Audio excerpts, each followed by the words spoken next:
नमस्कार, आप देख रहे हैं देश न्यूज। मैं हूं आपके साथ सूरज पाठक। हमारे खास कार्यक्रम बीच बहस में आप सभी का स्वागत है।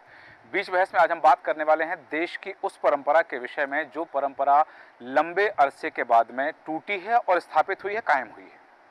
बात है देश की 18वीं लोकसभा की, बात है संसद की, बात है सदन की।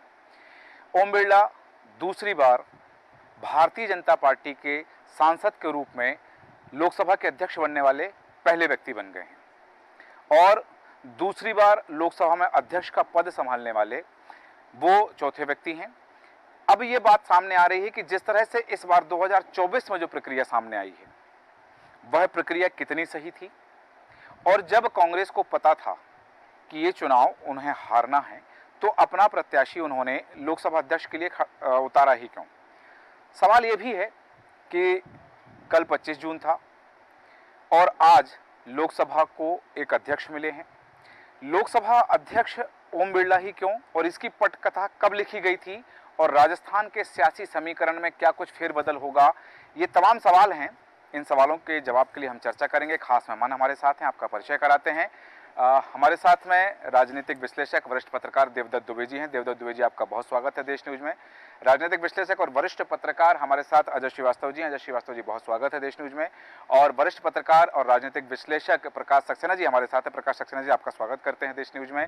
साथ ही आशीष दुबे जी हमारे साथ हैं, वरिष्ठ पत्रकार और राजनीतिक विश्लेषक, आपका बहुत स्वागत है आशीष दुबे जी देश न्यूज में। और वरिष्ठ पत्रकार राजनीतिक विश्लेषक डॉक्टर आर के शुक्ला जी हमारे साथ हैं। डॉक्टर आर के शुक्ला जी, आपका स्वागत है देश न्यूज में।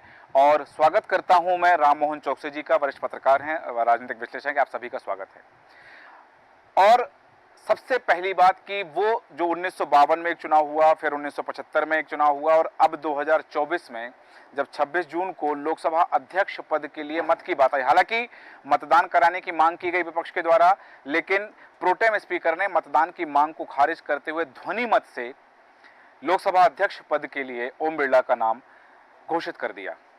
आशीष दुबे जी, सीधे आपके पास आना चाहूंगा कि ये जो प्रक्रिया हुई है, इस प्रक्रिया से हालांकि कहा जा रहा है कि लोकसभा में लोकतंत्र जीता। ये प्रधानमंत्री नरेंद्र मोदी की पहली परीक्षा थी 18वीं लोकसभा में, ये माना जाए, या फिर जिस तरह की प्रक्रिया हुई विपक्ष के द्वारा प्रत्याशी का उतारा जाना और के सुरेश का नामांकन दाखिल किया जाना, फिर प्रस्ताव की मांग की जाना, प्रस्ताव का समर्थन दिया जाना, इस पूरी प्रक्रिया को आप किस दृष्टिकोण से देखते हैं? देखिए, ये पूरी प्रक्रिया मैं देखता हूँ कि एक लोकतांत्रिक प्रक्रिया है। यदि सर्वानुमति से चुनाव होता तो भी वो प्रक्रिया और परंपरा का हिस्सा होता, और चुनाव भी हुए हैं तो उसमें किसी चुनाव की स्थिति आई है, चुनाव की नौबत आई, मतदान की नौबत आई, तो उसमें भी वो भी लोकतांत्रिक प्रक्रिया का हिस्सा है। उसमें क्या, दोनों ने अपने अपने अधिकारों का इस्तेमाल किया। तो अगर ये जो घटनाक्रम हुआ है, मतदान की नौबत नहीं आई, विपक्ष ने बहुत ज़्यादा जोर नहीं दिया या प्रोटेम स्पीकर का फैसला माना, तो एक तरह से ये बात तो तब भी तय थी कि जब उन्होंने के सुरेश को मैदान में उतारा था तो उन्हें भी पता था कि नंबर गेम क्या है और वो जीत नहीं सकते। लेकिन ये बात पूरी जो थी कि अध्यक्ष और उपाध्यक्ष पद की मुख्यतः जो है, ये इसको लेकर के ये पूरा एक संघर्ष था कि अगर परंपरा के अनुसार सर्वानुमति अध्यक्ष के लिए मांगी जा रही थी, तो परंपरा के अनुसार उपाध्यक्ष पद का वादा भी विपक्ष चाहता था, जिसमें कहीं ना कहीं कोई संवादहीनता हुई, मिसिंग हुआ, या कोई भी जो भी वजह रही है, समझ तो हम लोग सब लेते हैं, लेकिन जो भी वजह रही हो उसमें जो है ये बहुत लाजिमी था। और जिस तरह का जनादेश आया है, लगभग बराबर का जनादेश दोनों गठबंधनों को है। 19-20 फर्क निश्चित रूप से है, इसीलिए एक दल सरकार में है। तो इसलिए जो गठबंधन और जो जनादेश जो आया है, उस हिसाब से भी ये ताकत दिखाने का मौका विपक्ष को भी था कि जब उसका प्रस्ताव नहीं स्वीकार किया जा रहा है या कोई वादा जैसा कोई नहीं हो रहा है, तो वो ठीक है कि वो उन्होंने किया। लेकिन ये सब कुछ जो हुआ विदिन ये लोकतांत्रिक प्रक्रिया का हिस्सा है। इसमें मैं नहीं मानता कि इसको लेकर किसी को खराश पालना चाहिए या कोई ऐसी कोई तकलीफ किसी को होनी चाहिए। तो ये सही कहा आपने कि इसमें खराश पालने या तकलीफ वाली बात नहीं। और यहाँ जो बात आती है कि जब घोषणा की गई तो राहुल गांधी जो नेता प्रतिपक्ष बने हैं, नेता प्रतिपक्ष की घोषणा कर दी गई है, तो वो भी संसदीय मर्यादा का पालन करते हुए, संसदीय नियमों का, परंपरा का पालन करते हुए, जहां एक तरफ प्रधानमंत्री नरेंद्र मोदी थे और उनके साथ में राहुल गांधी नेता प्रतिपक्ष के रूप में स्पीकर को, जो लोकसभा के अध्यक्ष बने हैं, उनको आसंदी तक लेकर के गए हैं। किरण रिजिजू जी उनके साथ रहे हैं, तो उन्होंने भी मर्यादा का पालन किया है, यहाँ खराश वाली बात नहीं। लेकिन देवदत्त दुबे जी, बात आ रही है जिस कारण से ये स्थिति उत्पन्न हुई, वो कारण है कि लोकसभा का उपाध्यक्ष कौन। अब जबकि ये तमाम स्थिति निर्मित हो चुकी है, ये प्रक्रिया पूरी घट चुकी है और पूरे घटनाक्रम के बाद में लोकसभा के अध्यक्ष की घोषणा हो चुकी है, तब आपको लगता है कि क्या लोकसभा के उपाध्यक्ष का पद अभी भी विपक्ष के पास जा सकता है, या फिर जो चीजें शांति जिस पर रखी गई है, जिस पर चुप्पी साधी गई, जिस पर मौन रखा गया है, उसके पीछे जो संदेह है, उसके पीछे जो सस्पेंस है, वो बरकरार रहेगा और कुछ और तस्वीर निकल के सामने आएगी उस पर? देखिए, सत्ता और विपक्ष दोनों लोकतंत्र के दो पहिए माने जाते हैं, तो दोनों जब सहिष्णु होंगे, संवेदनशीलता के साथ बात करेंगे, आगे कदम बढ़ाएंगे, तो मुझे लगता है लोकतंत्र की मजबूती के लिए ठीक है। जैसा कि आज का जो घटनाक्रम रहा कि चुनाव नहीं हुए, चाहे मजबूरी में हो, चाहे दिल से हो, कैसे भी हो, चुनाव नहीं हुए, एक अच्छी है कि लोकसभा का अध्यक्ष चाहे विधानसभा को एक निष्पक्ष पद माना जाता है कि सदन के अंदर वो दोनों पक्षों को पर्याप्त अवसर देगा, पर्याप्त सम्मान देगा। हालांकि गुजरे ज़माने में कुछ ऐसा होता रहा है कि एक पक्षी भी ये पद देखे गए कई जगह, चाहे विधानसभा और लोकसभा में। पिछली बार जब लोकसभा सांसदों का निष्कासन हुआ था, तभी से विपक्ष का बिरला के प्रति सम्मान कम हो गया था, लेकिन विपक्ष के पास इसके अलावा कोई चारा नहीं था। आज यदि सत्ता पक्ष अपना बड़ा दिल दिखाता है तो उपाध्यक्ष पद दे सकता है, क्योंकि पिछले 10 साल तो विपक्ष का नेता ही नहीं रहा सदन में चर्चा के बाद। आज विपक्ष का नेता 10 साल बाद मिला है, तो इतना देना चाहिए अवसर, क्योंकि आपने जिनको संसद की सदस्यता खत्म की, जिनके सांसद निकाले, वो आज और ताकत से सदन के अंदर आ गए। तो आज यदि आप उनको सम्मान देते हैं तो कोई उसमें वो नहीं है कि उपाध्यक्ष पद देने से क्या होना, आपकी सरकार है, आपका प्रधानमंत्री, आपका लोकसभा अध्यक्ष। लेकिन एक जो परंपरा है, ये कोई नियम कानून नहीं है, लेकिन परंपरा है, एक ये भावना प्रदर्शित कर दी कि चलो हम आपको भी साथ में लेके चल रहे हैं। लेकिन जिस तरह से राजनीति में कड़वाहट बढ़ी है, टकराहट बढ़ी है, उसमें ऐसी संभावनाएं कम हैं। और जिस तरह से इस लोकसभा चुनाव में हर चरण में वार बदले गए हैं, मुद्दे बदले गए हैं, बहुत तीखे आरोप प्रत्यारोप हुए हैं, उसके बाद अब देखना है सदन में तलखी कितनी कम होती है। लेकिन एक अच्छे लोकतंत्र के लिए, मजबूत लोकतंत्र के लिए मुझे लगता है कि एक पद दे देना चाहिए, उसमें कहीं कोई बुराई नहीं है, जिससे कि विपक्ष को एक मौका ना मिले एक बात भी कहने का कि हमारे साथ ये हुआ। बहुत दिनों के बाद वो लौटे हैं जरा अपने आत्मबल के साथ, ऊर्जा के साथ, और जब विपक्ष मजबूत रहेगा तो सत्ता पक्ष को भी एक तरह से नियंत्रण रहेगा और वो भी एक सदे हुए कदमों से काम करेगा। कई बार जो हम एक तरफा सत्ता के उसमें अहंकारी हो जाती है, कुछ निर्णय हम ले लेते हैं, लेकिन जब दबाव रहता है तो हम सोच समझ कर निर्णय लेते हैं। तो मुझे लगता है ये जो प्रक्रिया है, जो परंपरा है, यदि आगे बढ़ती है तो लोकतंत्र की मजबूती के लिए और देश के लिए भी अच्छी रहेगी। बिल्कुल सही कहा आपने कि यहाँ तलखी की भी आपने जिक्र किया कि तलखियाँ भी कम हो सकती हैं। देखना दिलचस्प होगा कि तलखियाँ बढ़ती हैं या कम हो सकती हैं। लेकिन यहाँ एक और बात है कि एक परंपरा है, नियम नहीं है, कानून नहीं है, लेकिन एक परंपरा है कि उपाध्यक्ष होते हैं सदन के, वो यदि विपक्षी दल से होते हैं तो एक बैलेंस बना रहता है। और अब देखना होगा कि सत्ता पक्ष इस दिशा में क्या कुछ कदम उठाता। लेकिन यहाँ बड़ी बात आ रही कि जब अध्यक्ष पद का चयन हो गया, उनको आसीन कर दिया गया आसंदी पर, डॉक्टर आर के शुक्ला जी आपके पास आना चाहूँगा और जानना चाहूँगा कि वो जो दो बातें, एक अखिलेश यादव ने एक बात कही और राहुल गांधी ने जो बात कही कि विपक्ष को अपनी बात पूरी कहने का अवसर मिले, ऐसी उम्मीद रखते हैं। दूसरी बात उन्होंने जो कही है कि जितना अंकुश आप विपक्ष पर लगाते हैं उतना ही अंकुश सत्ता पक्ष पर भी लगाएं, ऐसी उम्मीद करते हैं।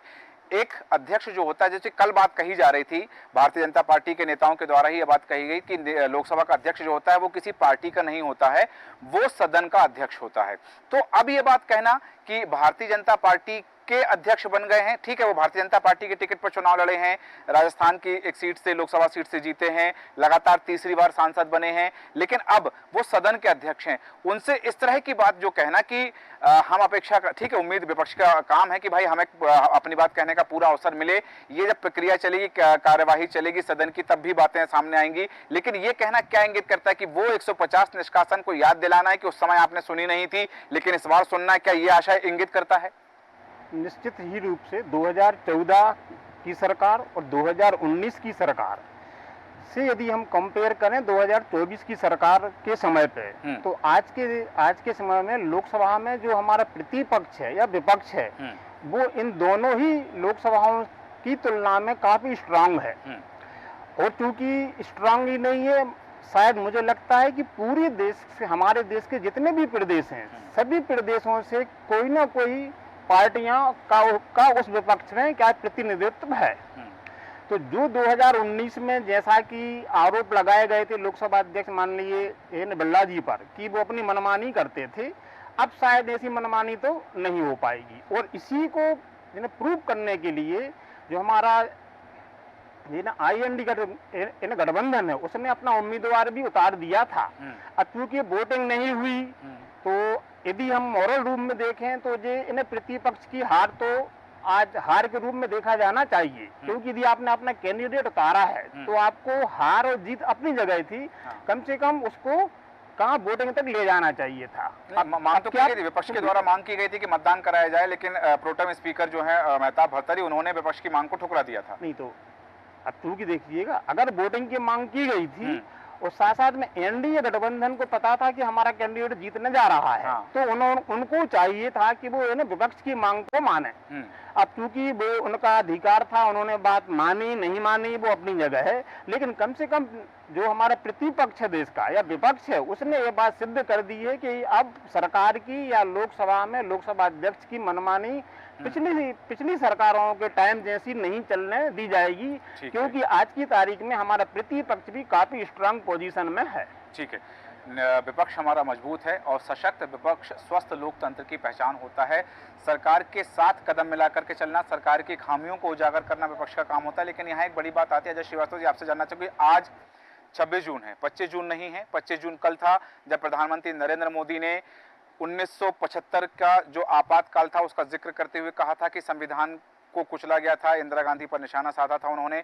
आज जब लोकसभा के अध्यक्ष का चुनाव हो गया और आसंदी पर बैठने के बाद उन्होंने निंदा प्रस्ताव की बात कही ओम बिरला ने, जिसको लेकर के हंगामा हुआ सदन में, विपक्ष के द्वारा हंगामा किया गया।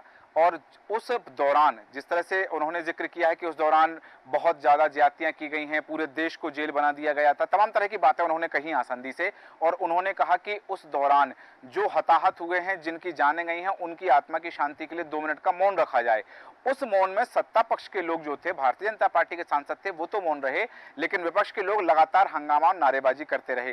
क्या जरूरी था कि जब आपातकाल की इमरजेंसी की बरसी निकल गई है, उसके अगले दिन इस बात का सदन में जिक्र करना और निंदा प्रस्ताव का जिक्र करना जरूरी था आज? देखिए सूरज जी, यह है कि जब 1975 में इमरजेंसी लागू की गई थी, उस समय इंदिरा गांधी जो हाई कोर्ट का एक निर्णय था उसमें वो हार गई थी जी। और वो मतलब सिद्ध अपराध था। सिद्ध अपराध ये था कि यशपाल कपूर नाम के सरकारी व्यक्ति थे, उनका रिजाइन एक्सेप्ट नहीं हुआ था और वो उनके चीफ इलेक्शन एजेंट थे। तो जो इसको आधार मान के जो था उनका इलेक्शन हुआ था और उन्होंने जाके सुप्रीम कोर्ट में गई इंदिरा गांधी। लेकिन उस बीच पूरे विपक्ष ने, और उस समय गुजरात में भी मतलब जो था विपक्ष की जो था मतलब संयुक्त जनता पार्टी की एक सरकार बन गई थी। तो वो सब ऐसा होते हुए उन्होंने मतलब अपने जो सलाहकार थे उनके सिद्धार्थ शंकर राय, उनके कहने पे उन्होंने इमरजेंसी लगाई थी। वो बहुत था कि 2 लाख लोग जो थे निर्दोष थे, उनको 19 महीने तक जेल में बंद रखा और ये सच कहा। और जो विपक्ष के जितने भी सांसद थे, चाहे राहुल गांधी हों या आपका अखिलेश यादव हों, इन लोगों ने संविधान की किताब अपने हाथ में रख के शपथ ली।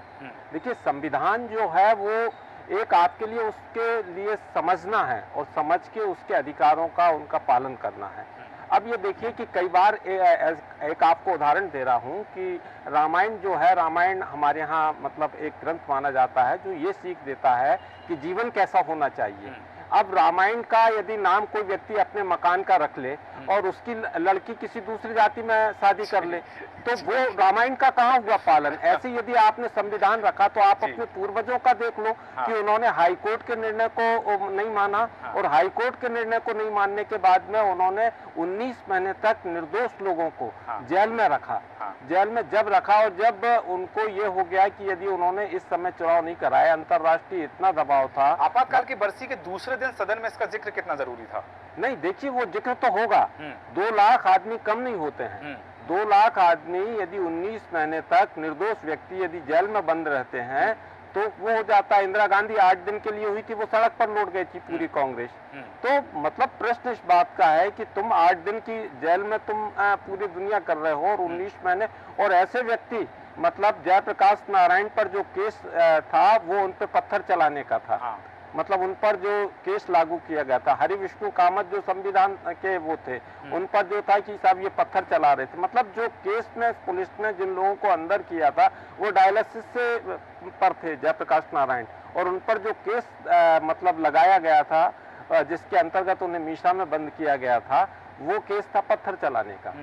जी, तो ये जिक्र था, और इस जिक्र को लेकर के भी तमाम चीजें हुई हैं। और एक बात यहाँ जरूर कही कि विपक्ष के द्वारा जब इस पर चर्चा चल रही थी, इस पर हंगामा हो रहा था, तब राममोहन चौकसे जी जो बात कही गई विपक्ष की ओर से कि महोदय आप भारतीय जनता पार्टी का एजेंडा चला रहे हैं, बात सदन में हो रही है, लोकसभा अध्यक्ष जो हैं, गरिमामय पद है, संवैधानिक पद है, और उस पद पर बैठे हुए व्यक्ति पर इस तरह का आरोप कि आप भारतीय जनता पार्टी का एजेंडा चला रहे हैं, वो भी जब आपातकाल का जिक्र कर रहे हैं, आपातकाल पर निंदा प्रस्ताव की बात कर रहे हैं, और वो कह रहे हैं कि 25 जून का दिन भारतीय इतिहास के लिए काले धब्बे जैसा है, और उस समय जो तत्कालीन प्रधानमंत्री थी इंदिरा गांधी, उन्होंने संविधान को कुचला है। इस पर यह कहना संवैधानिक पद पर बैठे हुए व्यक्ति को कि आप भारतीय जनता पार्टी का एजेंडा चला रहे हैं, ये कितनी तार्किक बात है राममोहन चौकसे जी? देखिए सूरज जी, ये जो 18वीं लोकसभा है, ये लोकसभा जितनी पुरानी, जितनी 17 लोकसभा जो हुई हैं, उनसे अलग हटके है। इस लोकसभा में ऐसे ऐसे आपको दृश्य नज़ारे देखने आएंगे जो अभी तक आपने नहीं देखे होंगे। अब इस बार ये हुआ है कि जब मालूम था, विपक्ष को मालूम था कि हम लोग लोकसभा चुनाव अध्यक्ष पद के लिए चुनाव में नहीं, हमारे पास बहुमत नहीं है, उसके बाद भी उन्होंने मैदान में अपने कैंडिडेट उतार दिया के सुरेश के नाम से। तो ये तो इस लोकसभा में अब ऐसी वाली कहावत हो गई है कि दो पड़ोसी जो एक दूसरे को फूटी आंखों नहीं देखना चाहते हैं, वो एक दूसरे के घर की दीवार से दीवार लगी हुई है, एक जरा सा कचरे का तिनका फेंकने पर भी वो लड़ने को आमादा हो जाएंगे। ये विपक्ष ने इस बार तय कर लिया है कि भाजपा जो ये एनडीए की सरकार जो भी करेगी, एनडीए गठबंधन जो भी करेगी, हम उसका खुल के विरोध करेंगे, चाहे वो कानून के दायरे में आता हो या कानून के दायरे में नहीं आता हो। और ये संविधान की जो दुहाई देते हैं, ये खुद संविधान का कितना पालन कर पाते हैं, ये अपने को देखने वाली चीज है। विपक्ष कई बार जैसे कि अभी जिक्र आया है, वो जिक्र इसलिए आया जैसे कि अजय जी ने बताया कि साहब 2 लाख लोगों को आपने मीसाबंदी बना के जब जेल 19 महीने जेल में सड़ा दिया, वो कौन सा संविधान था? वो संविधान को उल्लंघन नहीं था। और यदि हम उस दिन को यदि याद कर रहे हैं तो उसमें उनसे कौन सी बुरी बात है? और रहा सवाल ओम बिरला जी को ये कहना कि आप भाजपा के वो हैं, तो सवाल ये है कि वो सच है, जैसे कि आपने कहा कि वो भाजपा के चुने हुए सांसद है, लेकिन हमारी जो संवैधानिक परंपरा है, उस परंपरा में ये तय है कि जब हमारा अध्यक्ष बन जाता है या उपाध्यक्ष होता है, वो किसी पार्टी विशेष का नहीं होता है, वो देश का अध्यक्ष और देश का उपाध्यक्ष होता है। तो इसमें सवाल ये है कि ये इस प्रकार के अनर्गल आरोप लगाना कि आप इस प्रकार के भाजपा के एजेंट है या इस प्रकार से है, ये बहुत गलत बात है। और मैंने आपसे जैसा कि कहा, ये 18वीं लोकसभा में पूरे 5 साल तक आपको ये दृश्य बार बार दोहराए जाएंगे, बार बार वो उनको मालूम है कि हम इसमें हमारा बहुमत नहीं भी है, उसके बाद भी वो विरोध करेंगे। उन्होंने क्योंकि ये कसम खा के रखी है। और रहा सवाल मेरा व्यक्तिगत मानना है कि आप संविधान की किताब लेके क्यों बार बार दुहाई दे रहे हो? आपने संविधान का कब पालन कर लिया? कब आप संविधान का पालन करने वाले हो गए हैं? तो इस प्रकार की परंपरा अच्छी बात नहीं है, और इस बात की तो निंदा होना चाहिए कि अध्यक्ष के खिलाफ इस प्रकार के बयानबाजी कर। ठीक है, ये जो बात कही कि एक संसदीय पद पर बैठे हुए व्यक्ति के लिए ये कहना कि आप भारतीय जनता पार्टी का एजेंडा चला रहे हैं, लेकिन यहाँ प्रकाश सक्सेना जी बात हो रही संविधान की, कि अभी बात हुई है कि कल प्रधानमंत्री नरेंद्र मोदी कहते हैं कि ये जो वर्तमान लोकसभा है ये नए आयाम गढ़ेगी, और अब आज जब उन्होंने कहा कि आपके कार्यकाल में, पिछला जो कार्यकाल था ओम बिरला जी का, उस कार्यकाल में बड़े ऐतिहासिक कानून लाए गए हैं, ऐतिहासिक फैसले लिए गए हैं, और ये भी जो है ऐतिहासिक फैसलों के लिए जाना जाएगा ये सत्र। लेकिन यहाँ बात हो रही संविधान की। चुनाव के प्रचार में हमने देखा कि राहुल गांधी ने मध्य प्रदेश की भिंड लोकसभा सीट से कानून की पुस्तक लहराना चालू किया, संविधान की पुस्तक लहराना चालू किया, और हर चुनाव सभा में वो उस पुस्तक को लहराते हुए दिखे। वहां पर भी आपत्ति हुई कि वो संविधान की पुस्तक नहीं है, संविधान की प्रति नहीं है। सदन में जब विपक्ष के नेता शपथ लेने जा रहे हैं तब वो संविधान की पुस्तक प्रति हाथ में लिए हुए हैं। नरेंद्र मोदी कह रहे हैं कि संविधान बचाने के लिए चुनाव हुआ है और संविधान की रक्षा करके हम चलेंगे, संविधान को सुरक्षित रखा जाएगा। विपक्ष कह रहा है कि संविधान सुरक्षित नहीं। ये जो चुनाव हुआ है देश के लिए हुआ है, संविधान की रक्षा के लिए हुआ है? चुनाव तो संविधान की रक्षा के लिए होना चाहिए, अब यहाँ थोड़ा सा इसके विस्तार में जाए तो यहाँ दोनों पार्टियां, दोनों गठबंधन अपना अपना एजेंडा लेकर चल रहे हैं। हाँ। मोदी जी जो दिखाना चाह रहे हैं कि हम जो लॉ ऑफ इनर्शिया, जड़त्व का सिद्धांत, हाँ। हमने जो 2 कार्यकाल जैसे निकाले वो तीसरा भी होगा, कोई अंतर नहीं आएगा, सारी नियुक्तियां पूर्ववत हैं उनकी और उसी एजेंडे पे चल रही हैं। और विपक्ष, उसे मालूम है कि वो अपना स्पीकर नहीं बना सकता, पर वो के सुरेश जी को सामने लाके उन्हें एक दलित चेहरा सामने बैठा दिया, क्योंकि वो जातिगत गणित, धर्म विरुद्ध जाति अभी भी चल रहा है, अभी 3 स्टेट में इलेक्शन भी होना है। तो के सुरेश जो है एक दलित चेहरा उन्होंने सामने रख दिया। आप करो विरोध, जो भी है, मत होने दे, मत विभाजन, वो अड़ नहीं रहा, क्योंकि उसे मालूम इसकी संख्या पर्याप्त नहीं है उसके पास। अब हम बात लोकतंत्र की करें तो क्या होता है, जो स्पीकर का पद या उपाध्यक्ष भी, इवन उपाध्यक्ष के अलावा जो एक उनकी समिति होती कि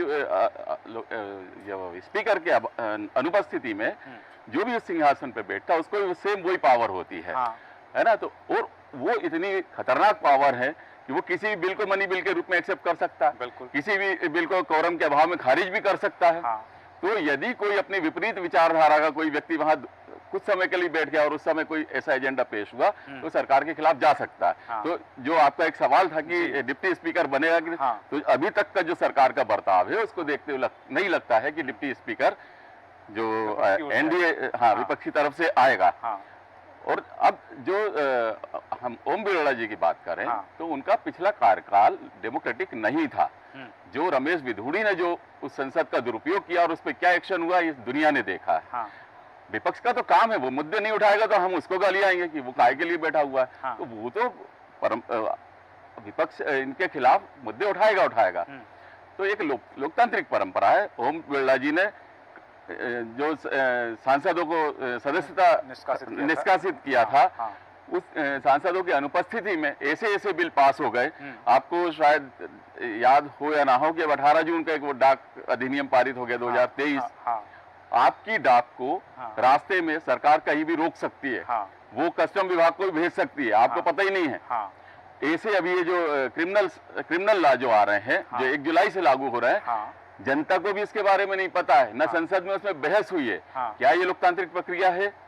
तो लोकतांत्रिक समय तो अमित शाह ने कहा था कि हम भारतीय दंड संहिता नहीं, भारतीय न्याय संहिता पर जा रहे हैं। आप ना, अभी तक जो प्रावधान था वो दंड देने का था, अब न्याय देने की प्रक्रिया। अमित शाह जी ने कहा था सदन के अंदर। तो न्याय में क्या दंड नहीं होगा? आप नाम बदल रहे हैं ना। आपने न्याय संहिता कर दिया, पर उसमें भी दंड का प्रावधान क्या आप हटा देंगे? किसी को दंड ही नहीं देंगे क्या? तो नाम ही तो बदल रहे हैं, पर उसमें ऐसे प्रावधान कर रहे हैं कि आपको यूएपीए जैसे कानून की जरूरत नहीं पड़ेगी। पुलिस आपको 90 दिन तक बिना किसी सुनवाई का अरेस्ट करके रख सकती है। आप उसके प्रावधानों, आप बहस नहीं, आप हम सबके बीच में आप पूछ लीजिए किसको इन कानूनों की जानकारी है। जनता तक वो जानकारी जाना चाहिए। एक बिल पास हो गया, जनता को पता नहीं है, संसद में बहस नहीं हो रही है, तो ये क्या लोकतांत्रिक प्रक्रिया है? तो इसलिए विपक्ष की चिंता जायज है। ठीक है, विपक्ष की चिंता जायज है, विपक्ष मुद्दे उठाएगा क्योंकि वो उसका कर्म है, वो उसका धर्म है। विपक्ष में बैठे हुए जो भी नेता हैं वो यदि सरकार की कुछ खामी है तो उसको उजागर करें, और यदि कोई विधेयक, कोई प्रस्ताव ऐसा आता है तो उसमें क्या खामियां, उन पर भी चर्चा अनिवार्य हो जाती है। लेकिन यहाँ पर जिस तरह से हमने चर्चा शुरुआत की है, जहाँ से ओम बिरला जी का दूसरी बार लोकसभा का अध्यक्ष बनाया जाना, आशीष दुबे जी, ये पटकथा पहले लिखी जा चुकी थी। 4+1 का फार्मूला जो था राजस्थान में लागू किया गया था कि 4 मंत्री, एक वहां से लोकसभा का अध्यक्ष लिया जाना है। तो राजस्थान की सियासत पर यदि हम वहां, जैसे कि हम देख रहे हैं कि पूर्व मुख्यमंत्री जो हैं वहां की वसुंधरा राजे, उनकी भूमिका को देखते हुए, साथ में जो वर्तमान मुख्यमंत्री हैं भजनलाल शर्मा, उनकी भूमिका को देखते हुए, और जो संसद सदस्य वहां से चुनकर आए हैं उनमें से जो 4+1 का फार्मूला ले गया, तो ये माना जाए कि प्रधानमंत्री नरेंद्र मोदी ने इस पूरे घटनाक्रम की पटकथा बहुत पहले लिख ली थी।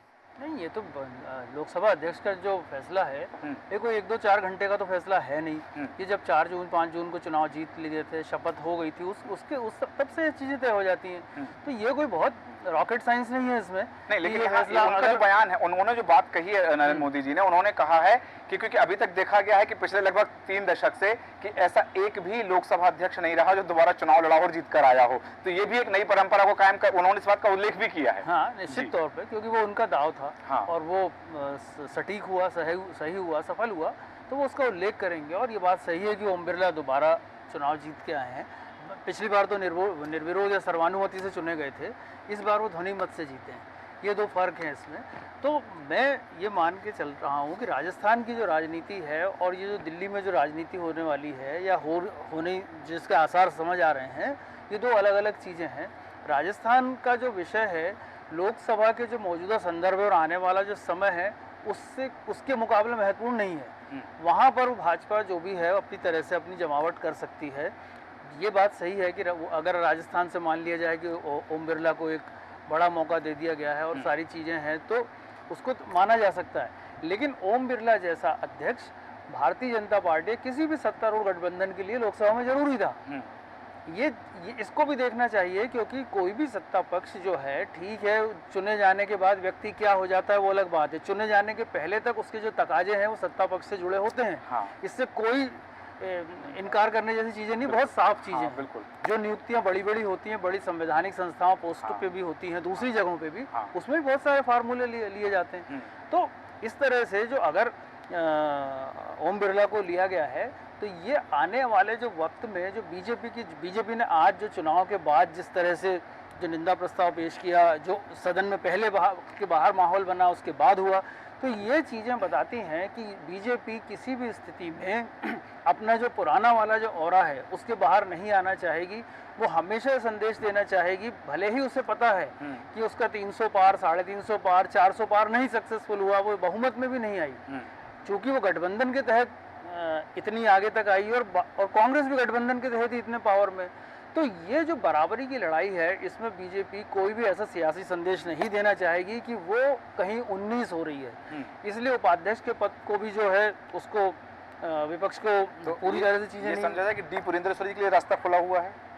नहीं, अभी तो नहीं लगता ये स्थितियां हैं। हाँ। ये तो स्थिति तब बनेगी क्योंकि अभी तो देखिए मेरे को ऐसा लगता है कि जो सरकार है मोदी 3 जो 3.0 सरकार है, ये अभी अपने गठबंधन के साथ हनीमून पीरियड में है। अभी 1 महीना 2 महीना ये चलेगा। अभी आप देखिए ना नीतीश कुमार की तरफ से कोई बात आई है, ना नायडू की तरफ से आई है, और ऐसा नहीं है कि कभी बोलेंगे नहीं। इनका अपना सियासी ट्रैक रिकॉर्ड सबको पता है, किस तरह से नेगोशिएट करते हैं अपनी सरकारों से। तो वक्त आने पर जब चीजें बोली जाएंगी तो हो सकता है कि कोई नया परिवर्तन हो, क्योंकि किसी भी स्थिति में मोदी या मोदी सरकार ये नहीं चाहेगी कि वो किसी भी स्थिति में सरकार से बाहर आए या कोई मौका सामने वाले को दिया जाए। तो ये जो है बड़ा प्रतिष्ठा की लड़ाई है, नेक टू नेक लड़ाई है। और इसका जो चौकसी जी ने बोला कि इससे कई ऐसे दृश्य ऐसे सामने आएंगे जो सत्ता पक्ष को भी अपेक्षित नहीं रहे होंगे पिछले 10 साल में, क्योंकि उसकी जो आदत हो गई है वो अलग है, और विपक्ष के पास जो धार मिली है या जो उसको जो थोड़ी सी ताकत मिली है। लेकिन बस इसमें ये है कि ये इस पूरे झगड़े में, सियासी झगड़े में, लोकतंत्र की जो गरिमा है वो बनी रहनी चाहिए। विपक्ष को खास तौर पर इंडिया गठबंधन को ये नहीं सोचना चाहिए कि उसे अलादीन का चिराग मिल गया है कि जो उसके पास बहुत सारी सीटें आ गई। ऐसा कुछ भी नहीं है।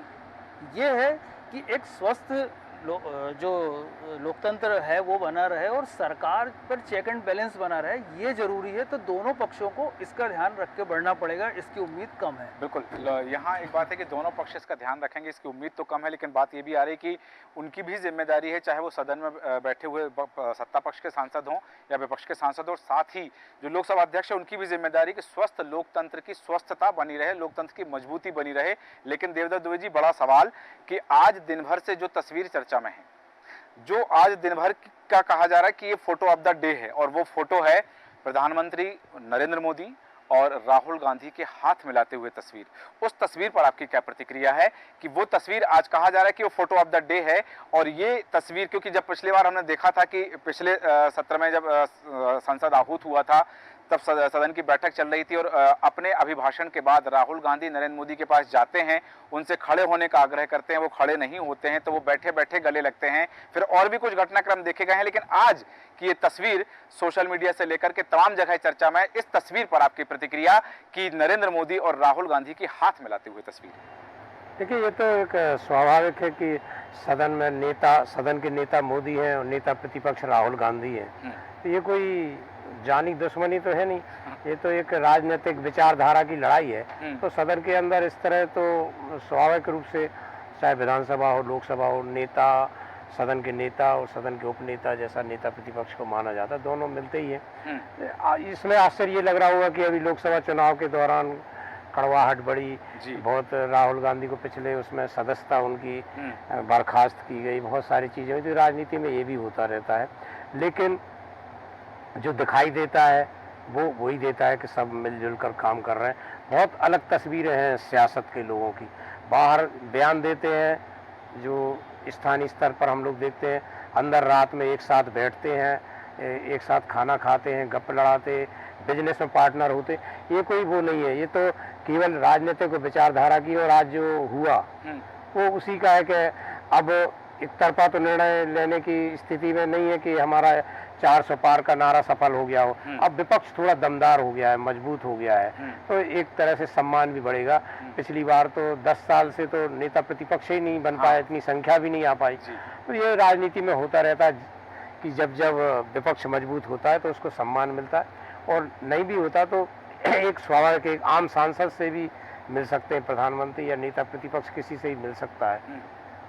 बाहर कुछ भी हो, अंदर दिल में कुछ भी हो, लेकिन जो दिखाया जाता है वो यही दिखाया जाता है कि हम सब सौहार्दपूर्ण वातावरण में देश का संचालन कर रहे हैं। ये जो तस्वीर है, आईने के सामने की तस्वीर है, आईने के पीछे का सच जो है वो उजागर नहीं हो पाता है। कई बार अलग अलग बयानों में, अलग अलग शब्दों में वो चीज़ जरूर सामने आ जाती है कि तस्वीर के दूसरे रुख से भी हम और आप रूबरू हो जाते हैं।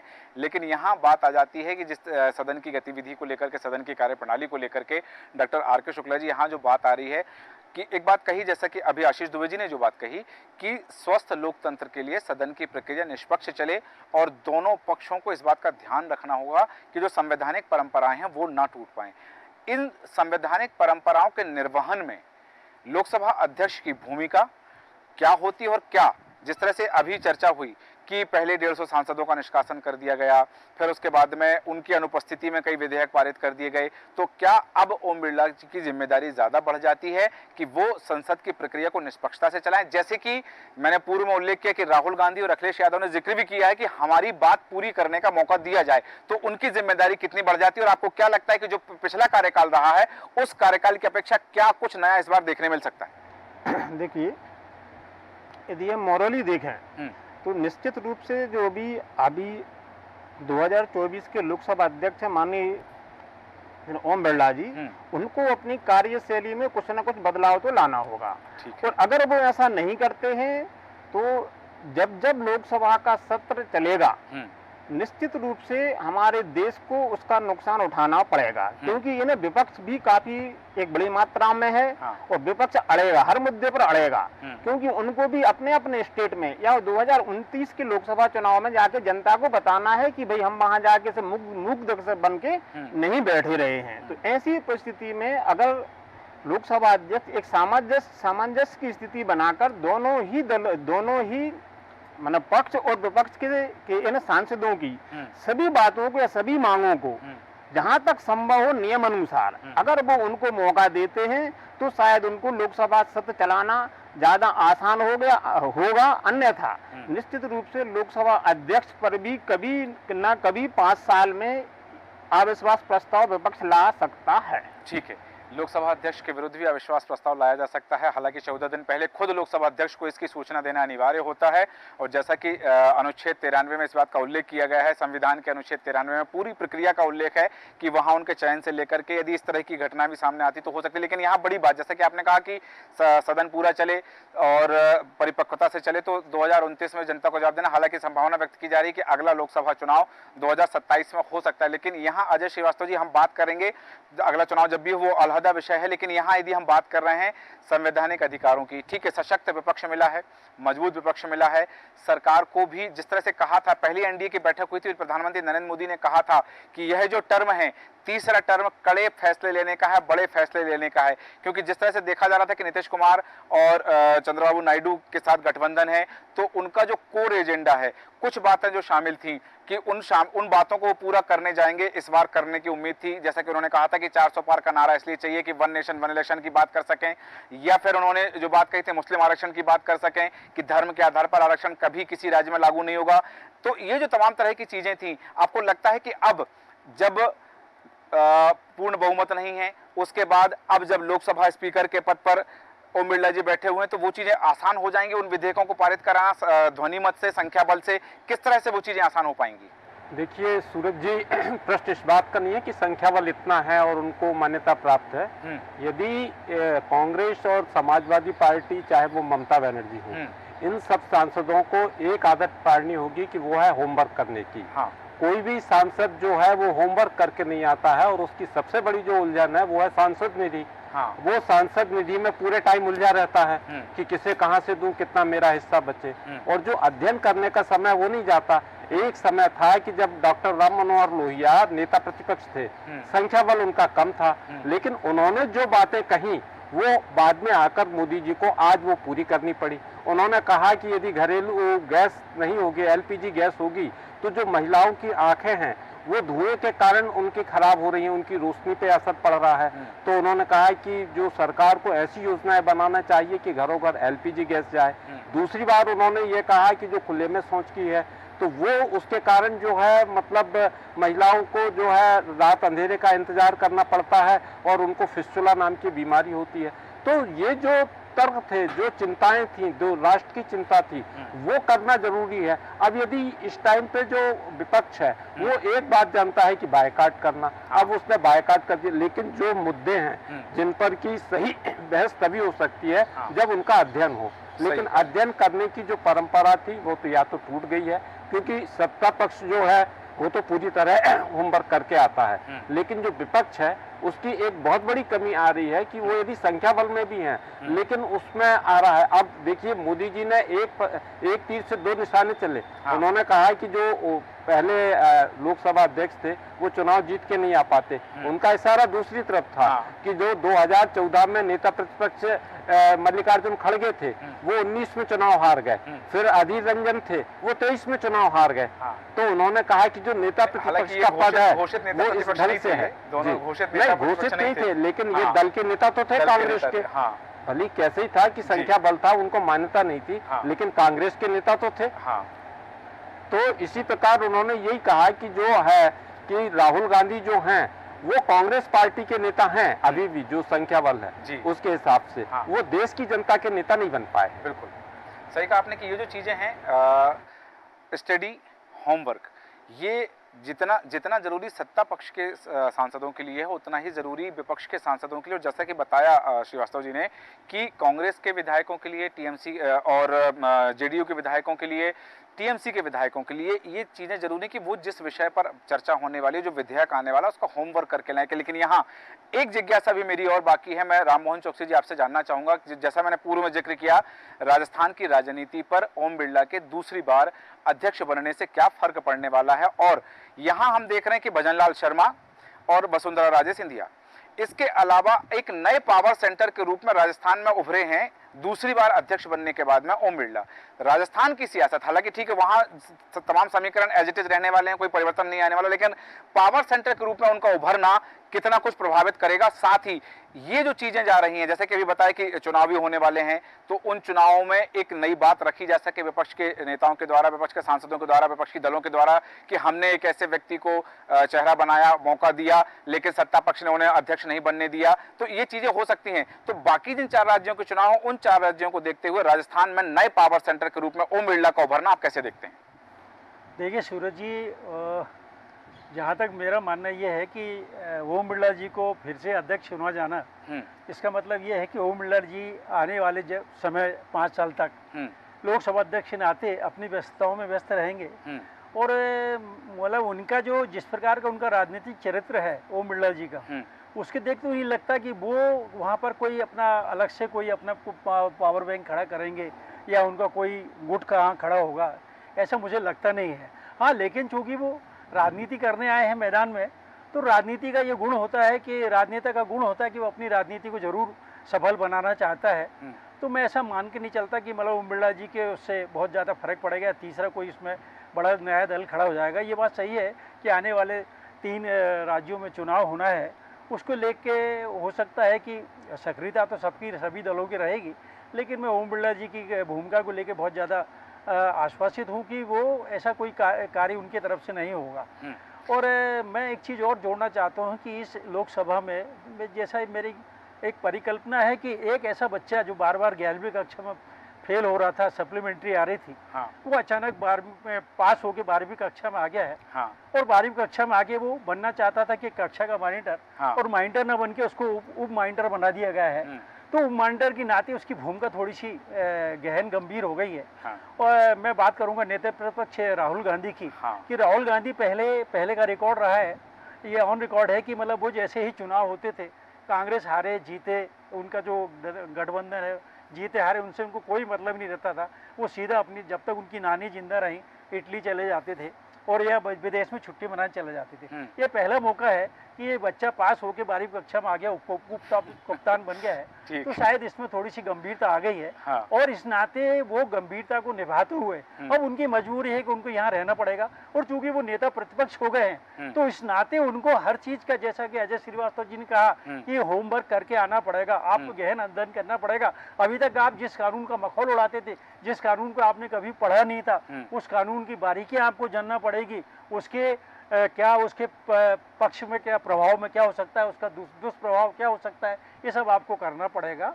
और ये लोकसभा में मैंने आपसे फिर रिपीट कर रहा हूँ कि ऐसे दृश्य आपको बार बार नजर आएंगे जो आपने कभी नहीं देखे होंगे। ठीक है, कुछ नई चीज़ें आएंगी, नवाचार होंगे वो, या फिर कुछ ऐसी जो अनापेक्षित चीज़ें हैं वो सामने आ सकती हैं लोकसभा 18वीं लोकसभा के इस कार्यकाल में। लेकिन यहाँ मैं बताना चाहूँगा कि बलराम जाखड़ वो पहले व्यक्ति थे जिन्होंने 2 कार्यकाल लगातार 2 बार वो अध्यक्ष रहे हैं लोकसभा के, और 2 कार्यकाल पूरी के 9 वर्ष तक उनका पूरा कार्यकाल रहा है।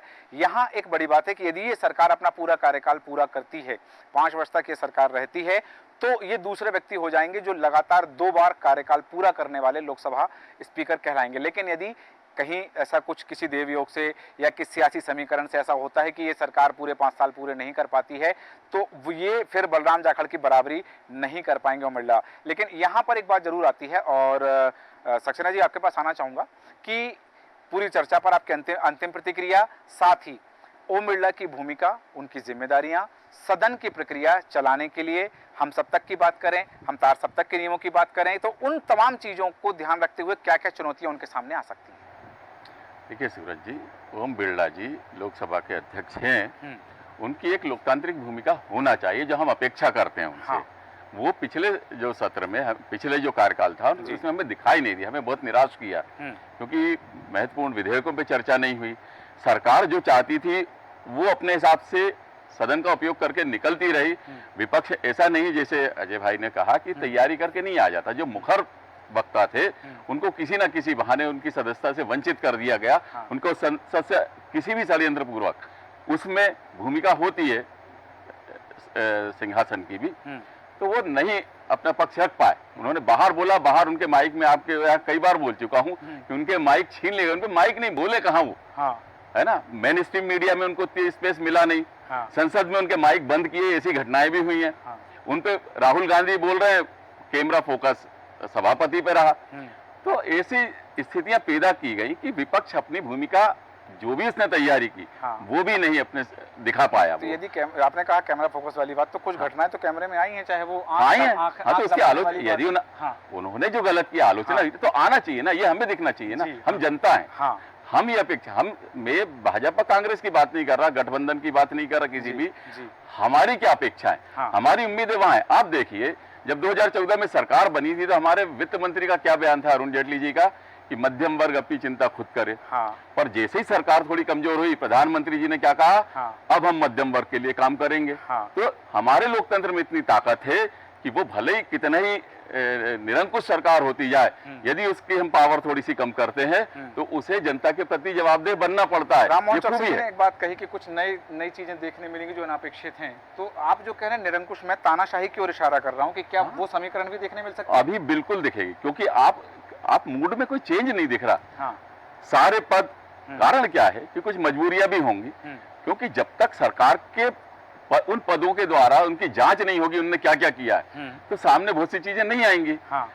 आप देखिए, इस सरकार का हमेशा जोर रहा, जो भी इस पे आरोप लगे, जांच रोकते रहे। अभी नीट का ही मामला देख लीजिए, उन्होंने तो अपने आप को क्लीन चिट दे दी थी, पर धीरे धीरे अब सामने आ रही ना चीजें। आप देखिए, हम वहां नालंदा की बात कर रहे, गौरव की बात, आप यहाँ शिक्षा जगत में पूरे आग लगा रखे। व्यापम में आप देखिए, मध्य प्रदेश का कितना नाम बदनाम हुआ। वो सीबीआई जो जांच कर रही थी वो खुद पकड़ा गई। गठबंधन के बावजूद भी टॉप 5 पोर्टफोलियो अपने ही पूर्ववत रखना, ये क्या जाहिर करता है? ये वही बता रहा है कि उस पोर्टफोलियो में बहुत राज छिपे हुए हैं। हाँ। वो जब तक जांच नहीं होगी, हम आरोप लगाने वाले कोई नहीं है। हाँ। लेकिन इस सरकार का आप देखिए ना, वो जो उनके सहयोगी हैं जो उनको समर्थन दे रहे हैं, हाँ। बात तो ये भी चल रही थी कि लोकसभा अध्यक्ष का पद वो लोग लेंगे। हाँ, परंतु वहां भी कॉम्प्रोमाइज नहीं किया गया, क्योंकि वो पद बहुत महत्वपूर्ण है जांचों के लिए। हाँ।